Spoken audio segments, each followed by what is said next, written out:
Programme نقطہ نظر میں خوش آمدید. میں ہوں سلمان حسن. ساتھ موجود ہیں جناب مجیب الرحمان شامی صاحب. اور ناظرین، آج کے اس پروگرام میں ایک خاص معتبر قداور شخصیت بھی ہمارے ساتھ موجود ہوں گی.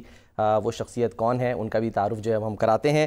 پروگرام جو ہے اس میں ہم ان سے بہت ساری گفتگو کریں گے، سوالات رکھیں گے ان کے سامنے، پاکستان کے مستقبل پر بھی جو ہے وہ کچھ بات کریں گے. لیکن آج جو اہم ڈیولپمنٹس ہوئی ہیں پہلے وہ ذرا آپ کو بتا دیں کہ ایک طرف تو سیاسی استحکام کے لیے حکومت اور پی ٹی آئی کی سیاسی بیٹھک ہوئی ہے، اور امن و امان اور معاشی استحکام کے لیے SIFC کا بھی اجلاس ہوا، جہاں پر ہم نے دیکھا فوجی اور سیاسی قیادت جو ہے وہ مل کر بیٹھی.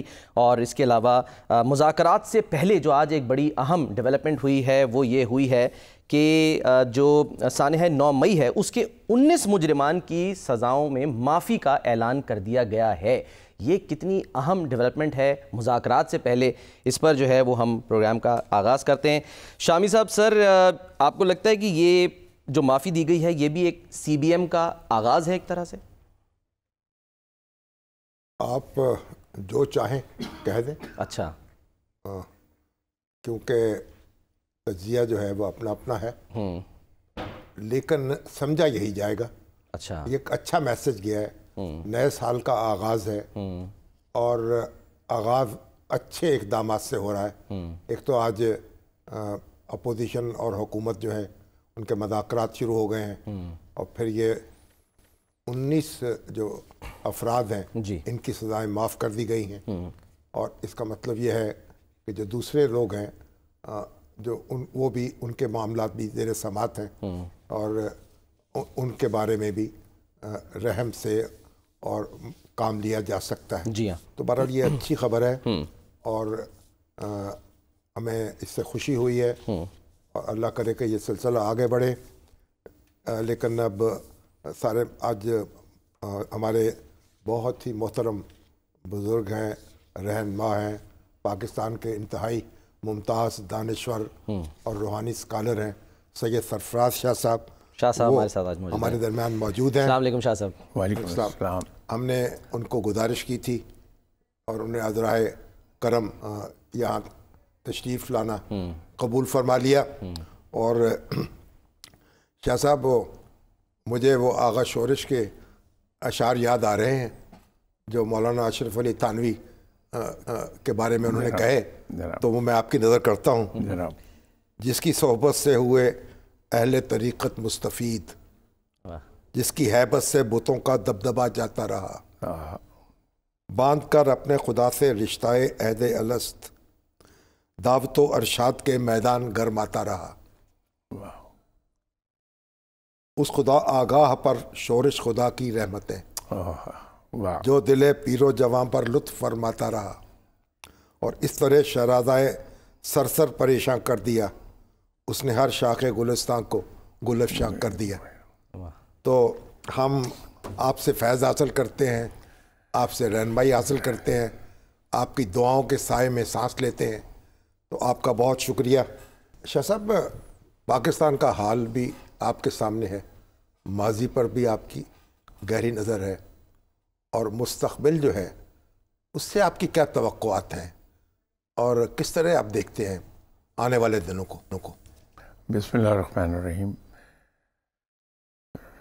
شامی صاحب، سب سے پہلے تو آپ کا شکریہ ادا کروں گا. جو الفاظ آپ نے میرے بارے میں کہے وہ ایک اعلیٰ ظرف آدمی کی گفتگو تھی. اللہ تعالیٰ اس کی جزا عطا فرمائے آپ کو. پاکستان کے بارے میں جو بات، یہ تو سبھی کہتے رہے ہیں کہ پاکستان ایسے مقام پر آ جائے گا کہ پاکستان میں دنیا اسلام کے تمام فیصلے ہوا کریں گے. صوفی برکت علی صاحب خاص طور پر کہتے تھے. جی، امام بری نے بھی یہ کہا. ان کے الفاظ ذرا مختلف تھے کہ یہاں جہاں میں بیٹھا ایک مرکزی کردار ادا کرے گا جی پاکستان. تو یہ تو سبھی لوگ کہتے رہے ہیں. ظاہر ہے وہ اتنے بڑے لوگ تھے کہ ان کے الفاظ پر تو میرے الفاظ کوئی ویلیو نہیں رکھیں گے. لیکن میرا اپنا ایمان یہ ہے کہ وہ شاید وقت اب آ گیا، جیسے ہم کہتے ہیں کہ it is just round the band. معاملہ رہ گیا 1-2 سال کا، 2.5 سال کا. یعنی یہ وقت آ گیا قریب، جی بہت قریب، قوموں کی زندگی پاکستان کے آگے بڑھنے کا انشاءاللہ تعالی. اور پاکستان آگے بڑھے گا اور دنیا دیکھے گی کہ کس طرح سے یہ اور 2-2.5 سال کے بعد کس قدر تیزی سے ترقی کرے گا اور ایک اعلیٰ مقام حاصل کر لے گا، جس کی مجھے اور آپ کو، ہم دونوں کو خواہش ہے. یعنی ڈائریکشن آپ کہہ رہے ہیں کہ درست ڈائریکشن میں چل رہے ہیں ابھی معاملہ؟ جی اس وقت تو یہ میں کافی دیر سے کہتا آ رہا تھا کہ اکتوبر کے بعد ہمیں سانس آنا شروع ہو جائے گا. وہ اکنامک انڈیکیٹرز جتنے بھی ہیں وہ اب اسی طرح اشارہ کر رہے ہیں کہ اس کی اکانومی جو نوز ڈائیو میں تھی وہ ریکور کر گئی اور اب بہتری کی طرف ہے. اس کو ظاہر ہے ایک ملک کی اکانومی ہے، اگر گھر کی اکانومی ایک بار خراب ہو جائے اس کو دوبارہ پاؤں پہ آتے آتے 1-2 سال گزر جاتے ہیں. یہ تو بہت بڑا ملک ہے ماشاءاللہ. تو انشاءاللہ تو آسمان سے کچھ برسے گا یا زمین اپنے خزانے اگل دے گی؟ یہ دوسری بات آپ کی زیادہ موضوع ہے کہ شاید اب ہم ان خزانوں کی طرف توجہ دیں گے جو قدرت نے ہمیں عطا فرمائے اور آج تک ہم اتنے سالوں میں ان کو اگنور کیے ہوئے تھے. اب ہم ادھر کو جائیں گے اور اپنے پاؤں پر خود کھڑا ہونے کا وسیلہ بن جائے گا. معاشی طور پر استحکام آ جائے گا جی مگر انشاءاللہ. سماجی طور پر، سیاسی طور پر؟ سماجی طور پر تو شامی صاحب یہ وہ ایریا ہے جس کو ہم نے گزشتہ 50-55 سال میں بالکل اگنور کیا کہ جو بلڈنگ نیشن بلڈنگ میئرز ہونے چاہیے تھے وہ نہ ہم نے لیا، نہ ادھر ہماری توجہ رہی ہے. اور میں لائٹر نوٹ پر ایک بات کہا کرتا ہوں کہ حکومت کو اس کے لیے الزام نہ دیجیے کہ حکومت بہت بیزی ہوتی ہے جب وہ پاور میں ہوتی اپنا اقتدار سنبھالنے میں. اس میں آدھا دن اپوزیشن کی سازشوں سے بچنے میں گزرتا ہے، باقی آدھا دن سازشیں کرنے میں گزر جاتا ہے. تو ادھر توجہ نہیں دے پائی. اپوزیشن کہتی ہے کہ ہمارا وقت جیل میں گزر جاتا ہے یا مقدمات کا سامنا کرتے ہوئے گزر جاتا ہے. اب وہ ہونا یہ چاہیے کہ ملک کے جتنے پہلو ہیں، سماجی ہے، معاشی ہے، فوجی ہیں، ان کو بیک وقت ترقی یکساں کرنی چاہیے، اوپر آنا چاہیے. وہ ہم نہیں کرتے رہے. ہماری توجہ کبھی کسی ایک ایریا میں ہو گئی، کبھی کسی مینجمنٹ میں. ہم لوگ اس کو مینجمنٹ بائی کرائسس کہتے ہیں، مینجمنٹ بائی کرائسس، کہ ایک کرائسس کو مینجمنٹ حل کر رہی ہوتی ہے، بائی دا ٹائم اس کو حل کر کے فارغ ہوتے ہیں تو دوسرا کرائسس سر اٹھا کے کھڑا ہوتا ہے، پھر اس کے پیچھے جٹ جاتے ہیں. تو یہ جو فائر فائٹنگ والی کیفیت ہے، اس سے نکل کے ہمیں ایک لانگ ٹرم پلاننگ کی طرف جانا پڑے گا. اور پلاننگ کے ساتھ ساتھ ہمیں یہ انشور کرنا پڑے گا کہ ہم بجٹ کے اندر رہیں. جو بجٹ بن گیا اپنی چادر دیکھ کر پاؤں پسارے. اس کے علاوہ بھی ایک ہے شامی صاحب کہ اگر کسی ایک ہیڈ میں مد میں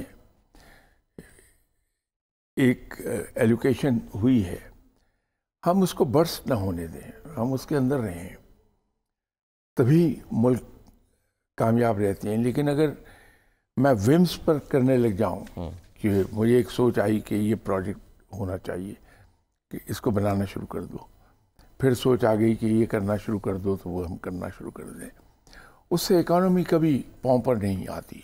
تو کیا آپ سمجھتے ہیں کہ جو ہمارے سیاستدان ہیں اور ہمارے ادارے ہیں ان میں یہ شعور پیدا ہوگا کہ وہ ایک دوسرے کے ساتھ مفاہمت کریں اور جو جیل جانے کی باریاں لگی ہوئی ہیں یہ رک جائیں؟ دیکھیے اداروں کی جہاں تک بات ہے شامی صاحب، آپ نے بھی اپنی اسٹوڈنٹ لائف میں دیکھا ہوگا، میں نے بھی دیکھا ہے بڑی اچھی طرح، کہ ہر ادارہ اپنا کام دل جمعی سے کر رہا تھا، کوئی ایک دوسرے کے ایریا میں سٹیپ اوور نہیں کرتا تھا. دخل اندازی نہیں، کام صحیح چل رہے تھے. اداروں میں ایک تو کمپیٹنس موجود ہے. آپ سول سروس کو لے لیجئے، ایک سے ایک کمپیٹنٹ آدمی پڑا ہوا ہے. فوجی اداروں کو دیکھ لیں، ایک سے ایک کمپیٹنٹ آدمی ہے. بات یہ ہے کہ ان سے کام لیا جانا چاہیے پراپر طریقے سے. اچھا، تو اگر کام ہم لینا شروع کر دیں ان سے پراپر طریقے سے تو ایک بار پھر ملک ترقی کی طرف چلا جائے گا.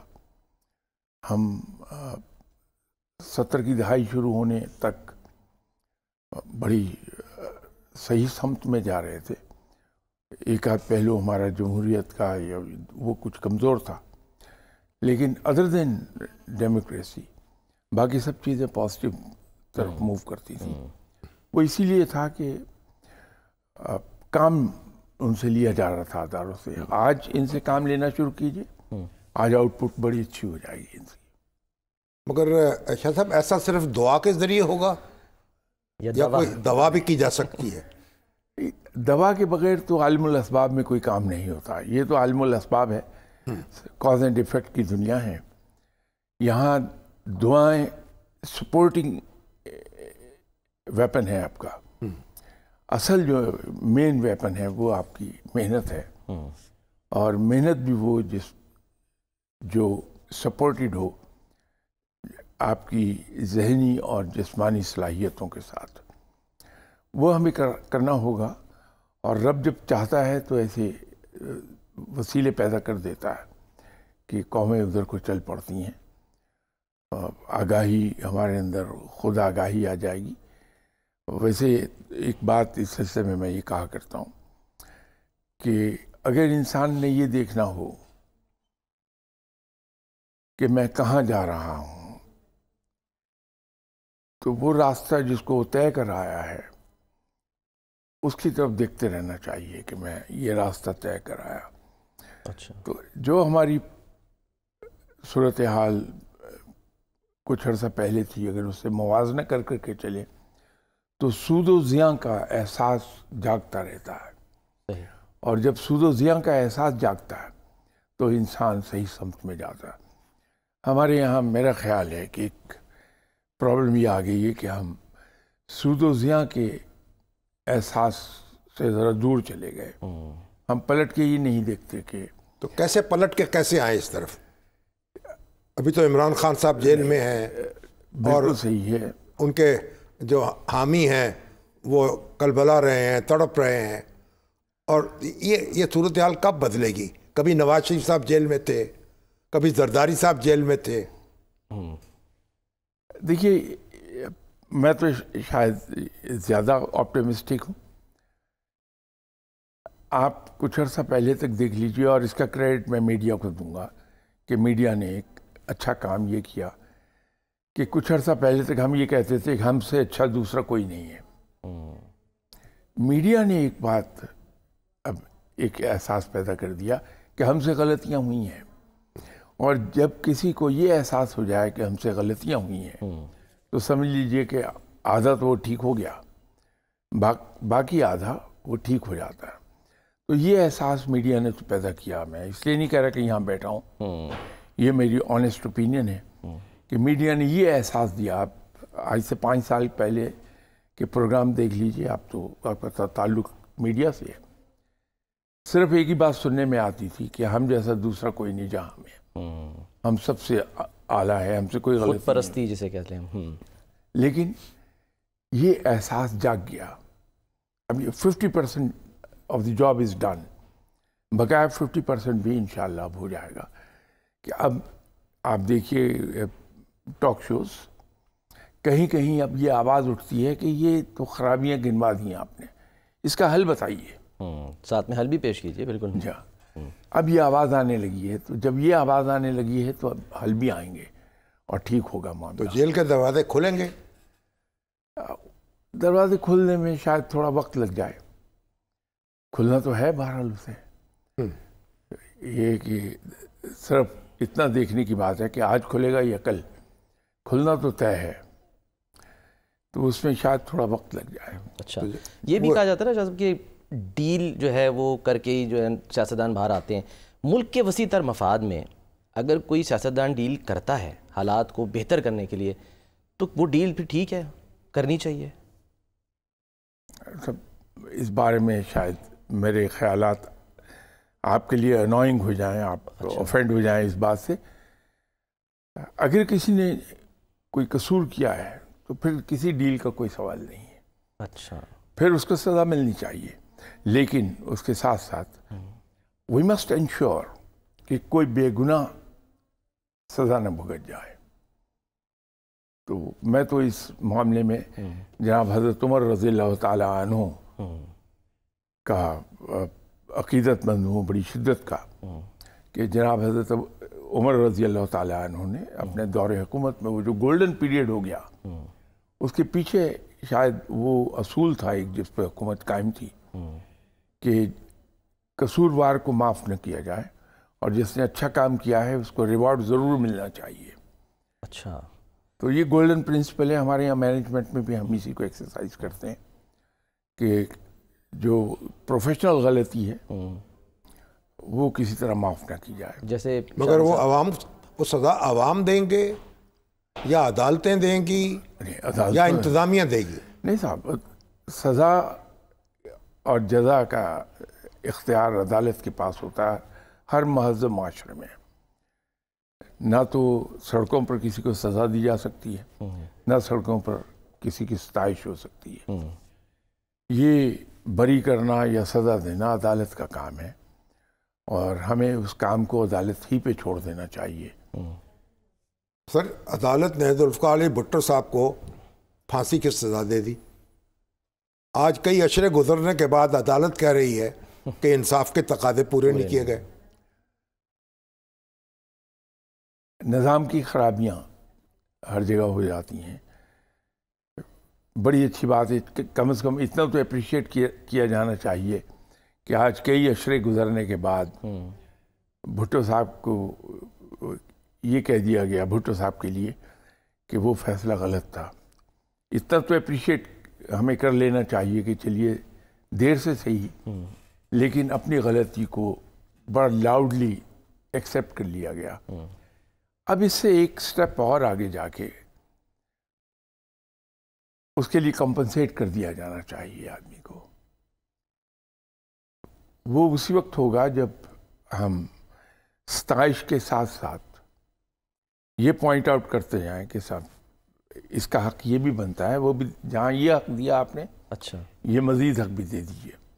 تو آج جن لوگوں کو جیل میں ڈال رکھا ہے 10-15 سال کے بعد کہیں کہ وہ بڑی زیادتی ہو گئی، نہیں پھر ان بیچاروں کا کیا بنے گا؟ مہذب معاشروں میں تو کمپنسیٹ کیا جاتا ہے باقاعدہ. میں اگلے دن ایک خبر پڑھ رہا تھا کہ کسی صاحب کا مقدمہ تھا، ان کے انتقال کو بھی کئی سال ہو گئے جی، اب وہ بری کر دیے گئے اس مقدمے سے. یہ تو بڑا اچھا ہے کہ چلیے بری تو ہوا بندہ، لیکن اس کو اب کمپنسیٹ کر دیا جانا چاہیے، اس کے لواحقین کو کمپنسیٹ کر دیا جائے. تو امید یہ کرتا ہوں کہ جہاں اور اتنے قوانین بنے ہیں یہ قانون بھی حکومت بنا دی گئی. مگر سر ایک کمپنسیشن تو وہ ہے نا جو قوم کو ملے اجتماعی طور پر، جی، کہ دوسروں کے ساتھ ایسا نہ ہو سکے. ماضی میں جن کے ساتھ ہوا سو ہوا. صاحب اجتماعی کمپنسیشن جس کو قومی کمپنسیشن کہتے ہیں، قوم کو کمپنسیشن، وہ اسی وقت ہوگی جب افراد سے ہی کام شروع ہو جائے. انفرادی سطح پر جب ہم کمپنسیٹ کرنا شروع کر دیتے ہیں تو آہستہ آہستہ وہ اجتماعی کمپنسیشن پر چلی جاتی بات. پہلے ادھر تو آئیے کہ فرد کو کمپنسیٹ کر دیا جائے کہ بے گناہ کو اگر جیل میں ڈال دیا گیا تو حکومت اس کے لیے اس کو ہر طریقے سے کمپنسیٹ کر دے، اور خاص طور پہ اس انداز میں کہ جو دوسرے کی شہرت پہ دھبا لگا ہے اس کو دھو دیا جائے. وہ سب سے بڑا نقصان ہوتا ہے کسی بھی فرد کے لیے. تو جب ہم یہ کریں گے معاشرہ کیا ہے، سوسائٹی کیا ہے، افراد کا مجموعہ ہے، تو جب ہم فرد سے شروع کرتے ہیں تو وہ پوری سوسائٹی کے لیے آ جاتی بات. آپ صاحب نظر ہیں، معذرت سر آپ کی بریک لینی ہے، ایک کوئی بریک لے لیتے ہیں. گفتگو جو ہے شاہ صاحب سے، ایک بریک لیتے ہیں، بریک کے بعد ہم واپس آتے ہیں.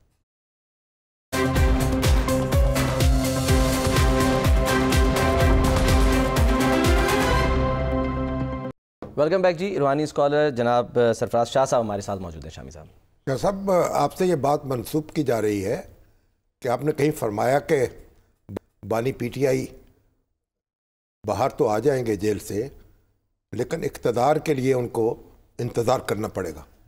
جی میں نے بالکل عرض کیا تھا کہ اللہ تعالیٰ ایک تو رحم فرمائے گا کہ بانی پی ٹی آئی آ جائیں گے. میں تو ابھی بھی آپ سے کہہ رہا تھا کہ مشکلات کم ہوں گی ان کی.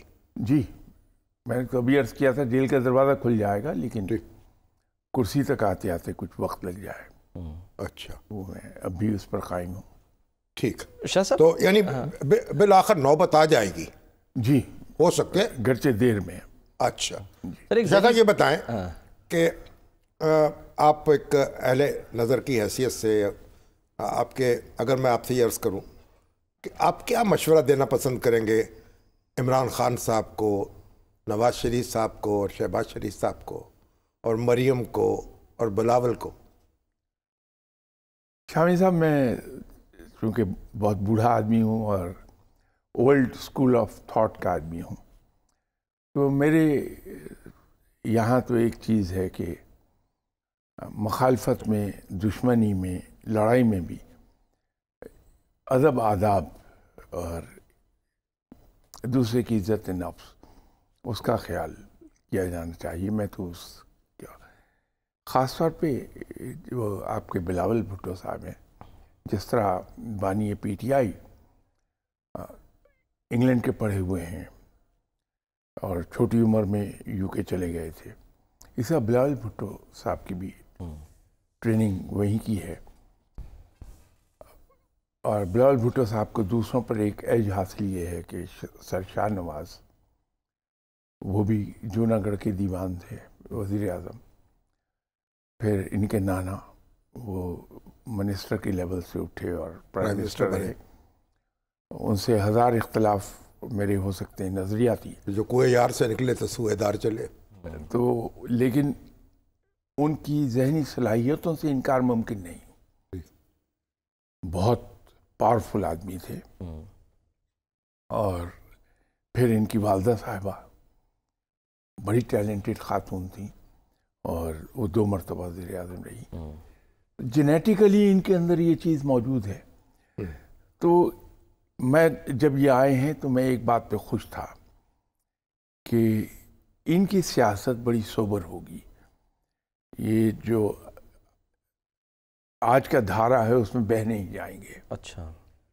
تو اللہ کرے کہ یہ اس رنگ میں سیاست لے جائیں جہاں یہ پڑھتے رہے ہیں.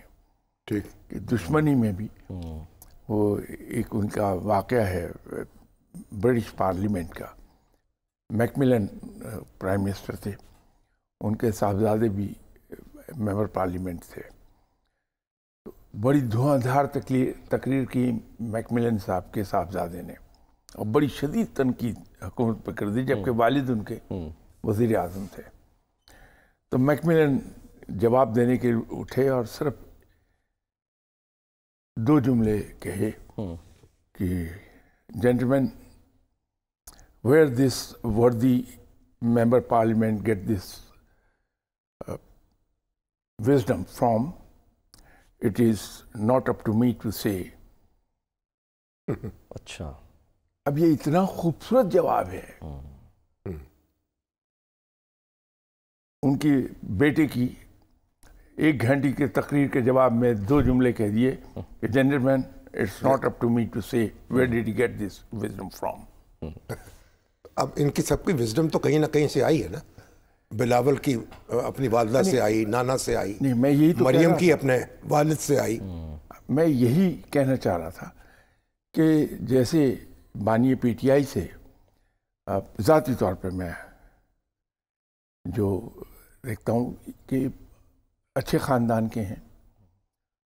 ان کے والد سے میں اپنے کام کے سلسلے میں آفس کی طرف سے گیا تھا، 1970 میں ملا تھا.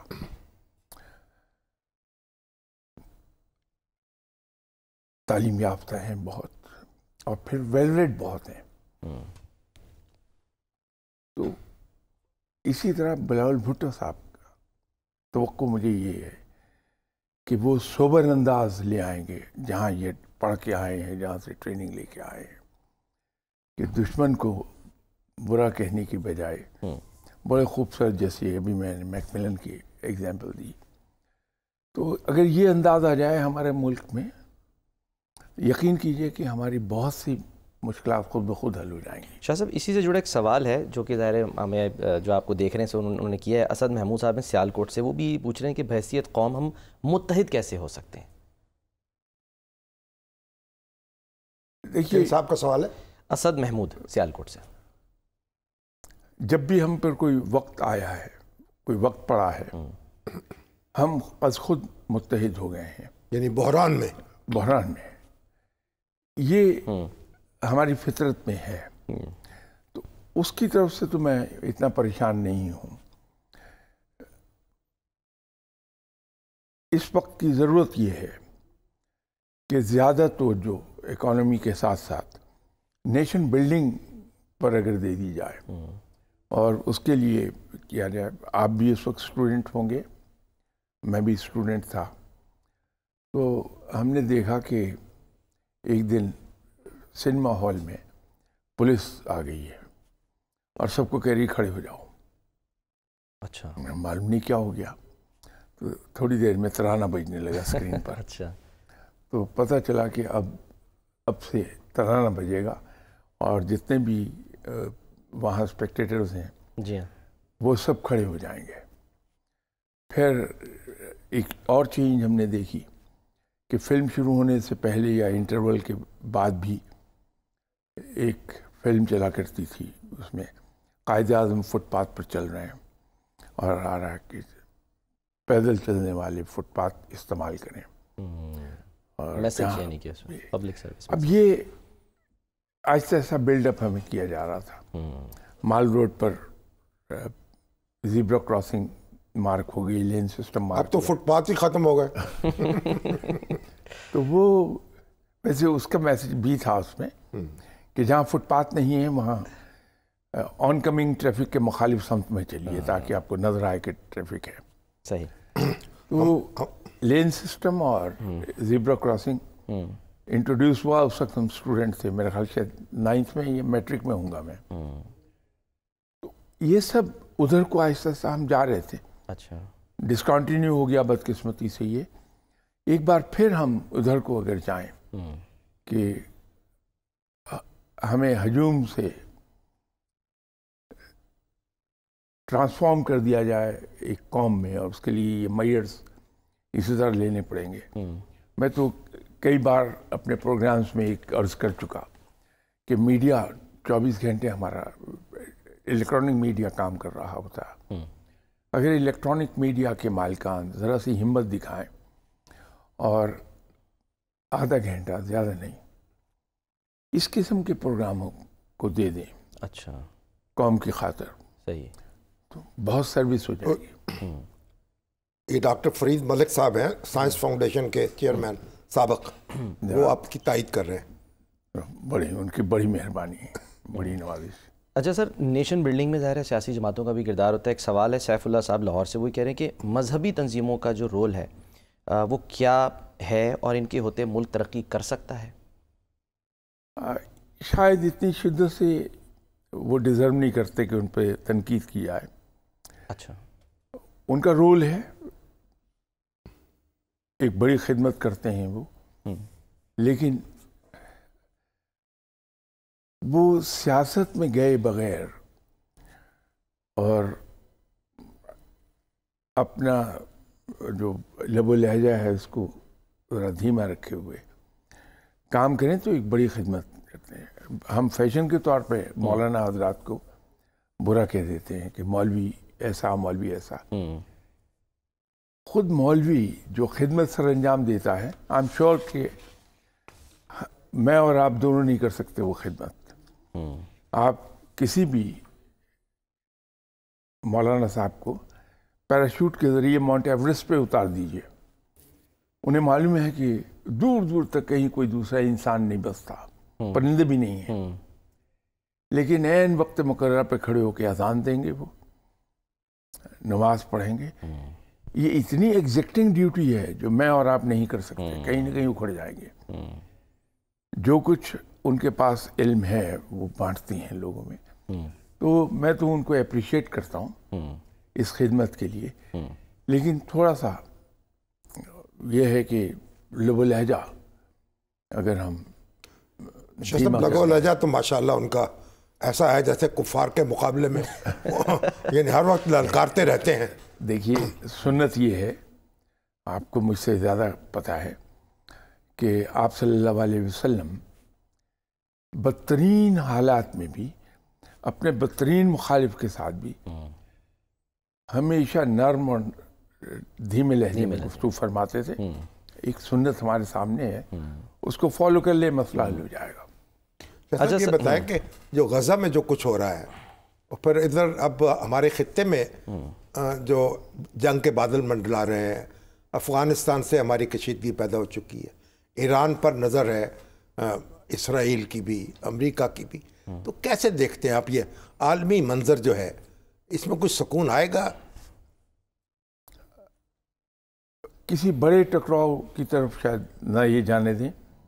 جو بڑی طاقتیں ہیں وہ اس کانفلکٹ کو کنٹرول کر کے رکھیں گی کہ اتنا نہ پھیل جائے جس سے ہم ان کے مفادات پر زد آ جائے. اچھا. تو کسی بہت بڑے کانفلکٹ کی توقع نہیں رکھنی چاہیے. سب سے زیادہ جو ضرورت ہے، اب افغانستان شاید کبھی بھی پاکستان کے ساتھ اس قسم کا سلوک نہ کرے جو اس نے کیا ہے. ہمارے مسلمان بھائی ہیں وہ، لیکن جو ہمارے مشرق میں دشمن بیٹھا ہے، اس کی جو کووڈ ایکٹیویٹیز ہیں اس کو بڑا باریکی سے مانیٹر کیا جانا چاہیے، کیونکہ وہ ہمیں چین سے نہیں بیٹھنے دے گا. اس پہ نظر رکھنی چاہیے. غزہ میں کیا اچھی خبر دیکھتے ہیں؟ اورنگزیب صاحب ہیں، وہ بھی سوال یہی کر رہے ہیں ساہیوال سے. وہ کہہ رہے ہیں فلسطین کا مسئلہ آپ کو لگتا ہے حل ہو جائے گا؟ کب تک؟ میرا خیال ہے کہ شاید یہ آہستہ آہستہ حل کی طرف بڑھ رہا ہے. ایک وقت آئے گا کہ دنیا مجبور ہو جائے گی اس مسئلے کو حل کرنے کے لیے. اچھا. خود اسرائیل بھی اس پہ مجبور ہو جائے گا کہ اس کو حل کرے. اس کے بغیر گزارا نہیں ہے کسی کا. آج سر خبر آئی تھی کہ اسرائیلی فوجی خودکشیاں کر رہے ہیں، پچھلے سال بھی کی، اس سال بھی، یعنی کہ وہ خود یعنی کہ تنگ آ کے خودکشیاں کر رہے ہیں. شاہ صاحب یہ دعا جو ہے، دعا تقدیر بدل دیتی ہے؟ جی، تقدیر کے دو حصے ہیں. ایک تو تقدیر مبرم ہے جو بہت چھوٹی ہے، hardly 5 to 10% of the total. جی، وہ نہیں بدلتی ہے. تقدیر معلق ہے جو 90-95% ہے اس تقدیر کا حصہ. وہ انسان خود تحریر کرتا ہے ان اختیارات کے ذریعے جو رب نے اسے تفویض کیے ہیں. ٹھیک ہے شاہ صاحب، میں انتہائی معذرت سر، دامن گنجائش نہیں ہے بریک کا. اب آپ ہمارے لیے پھر دعا فرمائیں. جی میں حاضر جناب. میں تو شاید کہ ہماری تقدیر بدل جائے. چلے ماشاءاللہ، اللہ نے آپ کو ہر طریقے سے نوازا ہے، عزت سے، قابلیت سے، تو اللہ اور اس کو زیادہ کر دے. صحیح. شاہ صاحب سر بہت بہت شکریہ، آپ تشریف لائے پروگرام میں. ایک بریک کا وقت ہوا ہے، بریک کے بعد واپس آتے ہیں.